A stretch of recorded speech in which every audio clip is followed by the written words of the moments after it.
Hi, welcome to the March Tip of the Month from Sales Leadership. I'm Colleen Stanley, President and Founder of Sales Leadership. You know, we hear a lot of reps saying, I don't make cold calls. All my calls are warm. I get referred in. Well, here's your first tip. Most of the calls, whether they're warm, cold, hot, lukewarm, still require the same telephone skills. Let me give you 3 that will enhance any sales conversation. First of all, make sure that when you're talking to a prospect, whether it's a cold call or you've been referred in, that you are matching and mirroring their communication pattern. Here's what we mean by this. There is a body of communication, a study of communication called NLP, Neuro-Linguistic Programming.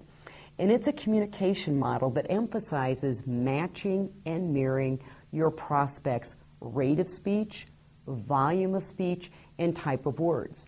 For example, a lot of times the biggest mistake we see happening with sales reps is they'll get on the phone, they start talking, and the longer they talk, the faster they talk, and pretty soon the prospect can't even keep up with their rate of speech. Paying attention is an important communication skill.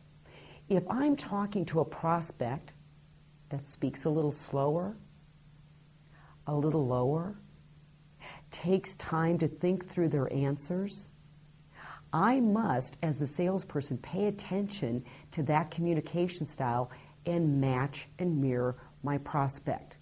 There's an old saying in sales. It's been around for years. People buy from people they like and who are like them. This is the essence of becoming like your prospect and creating good communication. That's tip number 1. Second tip, create compelling value propositions. I don't want to sound too sarcastic here. Most of the value propositions I hear could put me to sleep. It's very self-centered. Hi, it's Colleen Stanley. Let me tell you about what I do. We have 5 locations. We're big, we're national, we're local. Here's the most important tip in creating value propositions. Talk about the problems you solve, not what you do. I don't want to hurt anybody's feelings that's listening to this videotape today. Nobody cares about what you do. You want to get a prospect's attention immediately focused on their problems. In fact, here at Sales Leadership, we have created value propositions based on the industry. Let me read a couple of examples for you. If we're calling on the financial planning industry, we may use this statement. We're working with financial planners who frankly feel like they're doing a lot of free consulting. They spend hours on making recommendations only to have the prospect stay with their existing advisor or do nothing. Here's one out of the commercial real estate world. The team is making lots of contacts, however, none are converting to appointments. And here's another one out of marketing and branding. They're just not sure how to justify the return on an investment for an intangible service.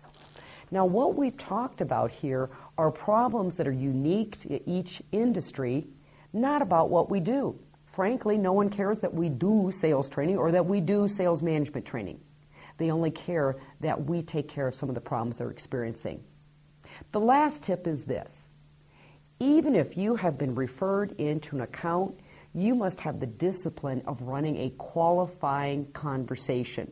How many of you have been guilty? I'm raising my hand. If you got referred into an account and you just got flat out sloppy because the prospect is engaging, you've been referred in by a trusted partner, and so you don't ask all the questions. You don't ask the tough questions. You don't really find out, is this a problem that's actually costing the company dollars, or is it just an irritation?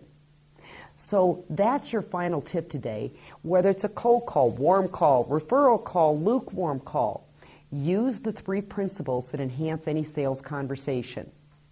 Apply NLP skills, match and mirror your prospect's communication style, create a compelling value proposition that's customized to the industry you're calling on, and ask those qualifying questions.